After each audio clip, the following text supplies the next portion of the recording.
નમસ્કાર મિત્રો, ખાસ કરીને આ વર્ષે જીરું, ધાણા, ચણા વગેરે પાકોની અંદર ફૂગ અને સુકારાનું પ્રમાણ વધારે છે અને જો આ જ રીતે ચાલશે તો અત્યારે આપણે શિયાળુ પાક લેવો ખૂબ અઘરો છે. એમાં પણ જીરું જેવા પાક હોય તો એની અંદર આ પ્રશ્ન વધારે હોય તો હવે એની અંદર આપણે શું કરી શકાય જેથી કરીને આ હવામાનમાં પણ આપણે એ પાક સારો એવો લઈ શકીએ તે વિશે સંપૂર્ણ માહિતી આપવાની છે. સૌપ્રથમ હું આપને એ જણાવી દઉં કે આવનારા દિવસમાં આપણે ખેડૂત મિટિંગનું આયોજન કરેલું છે, એટલે કે તારીખ 11 જાન્યુઆરી 2026 અને રવિવારના રોજ સમય છે બપોરે 3 વાગ્યાનો. મીટિંગનું સ્થળ છે તાત્કાલિક તપેશ્વરી હનુમાનજી, દીપડિયા બાપુની મઢી, રાપર ચિત્રોડ રોડ, ગામ રાપર, તાલુકો રાપર અને જિલ્લો કચ્છ. આ ખેડૂત મિટિંગની અંદર દરેક ખેડૂત ભાઈઓને પધારવા માટે મારું ભાવભર્યું આમંત્રણ છે.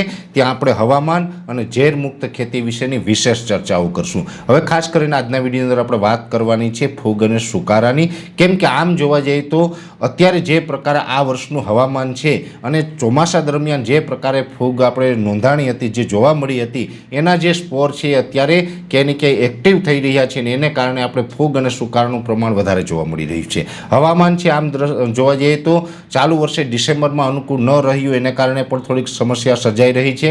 દિવાળી પછી આપણે એક માવઠું થયું હતું એને કારણે પણ ફૂગ અને સુકારાનું પ્રમાણ વધી રહ્યું છે. એટલે મારે દરેક ખેડૂત ભાઈઓને એક અપીલ કરવાની છે કે જો હવે આપણે જીરુંનો પાક છે એ ખૂબ સેન્સિટિવ છે અને જીરુંનો પાકને જો અત્યારે જે હવામાન છે અને અત્યારે જે ફૂગ અને સુકારો ચાલી રહ્યો છે આ જ મુજબનું ચાલશે તો લેવો અઘરો છે. તો એના માટે આપણે ખાસ ધ્યાન શું રાખવાનું છે? પહેલી વાત તો એ રાખવાની છે કે પિયત જે આપણે આપીએ છીએ એમાં ધ્યાન રાખવાનું છે.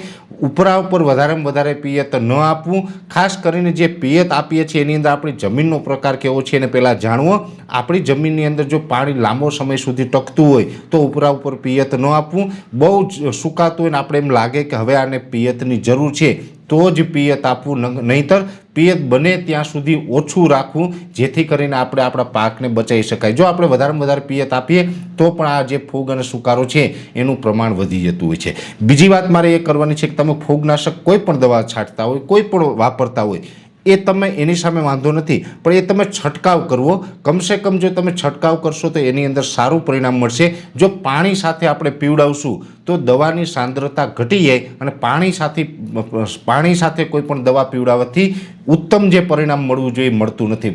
પાણી સાથે આપણે દવા પીવડાવીએ તો પરિણામ મળે છે પણ નોર્મલ પરિણામ મળે છે. જો ઉત્તમ પરિણામ આપણે જીરુંની અંદર ફૂગમાં લેવું હોય તો આપણે પંપમાં દવા ભરીને છંટકાવ જ કરવો પડે. પાણી સાથે પીવડાવવાથી ઉત્તમ પરિણામ ન મળે. એટલે જીરુંની ખેતી કરતાં દરેક ખેડૂતે ખાસ ધ્યાન રાખવાનું છે કે દવાને પીવડાવવાની નથી, પંપથી છંટકાવ કરવાનો છે. છંટકાવ કરવાની અંદર પણ કોઈ પણ કોમ્બિનેશનવાળું ફૂગનાશક હોય, દાખલા તરીકે એક સિસ્ટેમેટિક અને કોન્ટેક, એ બંનેનું જે કોમ્બિનેશનવાળું હોય એવું કોઈ પણ આપણે ફૂગનાશક છે વાપરી શકીએ. કોઈ પણ કંપનીનું વાપરીએ. એમાં ટેકનિકલ વાઇઝ તમને જણાવું તો કાર્બેન્ડિઝમ મેન્કોજેબ છે. કાર્બેન્ડિઝમ મેન્કોજેબને બાદ કરતાં જે એઝિસ્ટોબિન ક્લોરોથાલોનિલ હશે અથવા તો એઝિસ્ટોબિન મેન્કોજેબ હશે અથવા તો એઝિસ્ટોબિન ટેબુકોનાઝોલ હશે, મેટાલિક્સિલ મેન્કોજેબ હશે, આવા ઘણા બધા કન્ટેન એવા આવે છે જે દરેક કંપની બનાવે છે, આસાનીથી માર્કેટમાં મળે છે. એને પંપમાં ભરીને રેગ્યુલર છંટકાવ આ વર્ષે ચાલુ રાખવો પડશે. બીજી વાત એ કરવાની છે કે જીરુંના પાકને ઠાર અને ઝાકળ છે એ વધુ અસર કરે છે. જો ઠાર અને ઝાકળ છે એ વધારે પડે ત્યારે છોડ ટ્રેસમાં આવી જતો હોય છે, એની રોગ પ્રતિકારક શક્તિ પણ ઘટતી હોય છે અને એની અંદર ફૂગ અને સુકારાનું પ્રમાણ છે વધી જતું હોય છે. ઠાર અને ઝાકળથી બચાવવા માટે શું કરવાનું? તો કે ઘણી બધી કંપની અત્યારે જે સ્ટિકિંગ એજન્ટ આવે છે એ જેલી ફોર્મની અંદર બનાવે છે. જો સારી ક્વોલિટીનું હોય અને જેલી ફોર્મની અંદર જ્યારે સ્ટિકિંગ એજન્ટ હોય તો એ આપણે સારું એવું પરિણામ આપે છે. જેલી ફોર્મની અંદર જે સ્ટિકિંગ એજન્ટ આવતું હોય છે માત્ર એક પંપમાં 5 ml નાખવાનું હોય. કોઈ પણ સારી કંપનીનું સ્ટિકિંગ એજન્ટ છે એક પંપમાં 5 ml નાખી અને વ્યવસ્થિત છંટકાવ કરીએ છીએ તો ઠાર અને ઝાકળ છે એ આપણા જીરુંને બહુ અસર નથી કરતું, એનાથી બચાવે છે. છોડને ટ્રાન્સલેમિનર કરીને છોડને આખો કવર કરે છે. એટલે આપણે ઠાર ઝાકળની જે અસર થતી હોય એ અસરથી થોડુંક રોકે છે, છોડને ટ્રેસમાં આવવા દેતો નથી અને એ રીતે પણ આપણે ઠાર ઝાકળથી આપણે બચાવી શકાય. હવે આ બધી ટેકનિકલ બાબતની મેં તમને માહિતી આપી. ઘણી વખત ઘણા બધા મિત્રોને એવું થતું હશે કે તમે જે કન્ટેન્ટ બોલ્યા દરેક કંપની બનાવે છે, દાખલા તરીકે મેટાલિક્સિલ મેન્કોજેબ હોય, કાર્બેન્ડિઝમ મેન્કોજેબ હોય, એઝિસ્ટોબિન ટેબુકોનાઝોલ હોય, એઝિસ્ટોબિન ક્લોરોથાનોનિલ હોય વગેરે, આ જે અથવા તો સ્ટિકિંગ એજન્ટની અંદર જેલી ફોર્મ હોય. ઘણા બધા મિત્રોને એવું થતું હશે કે તમે બધા ટેકનિકલ બોલો છો પણ અમને ખ્યાલ નથી આવતો, થોડુંક હેલ્પ અમને કરો.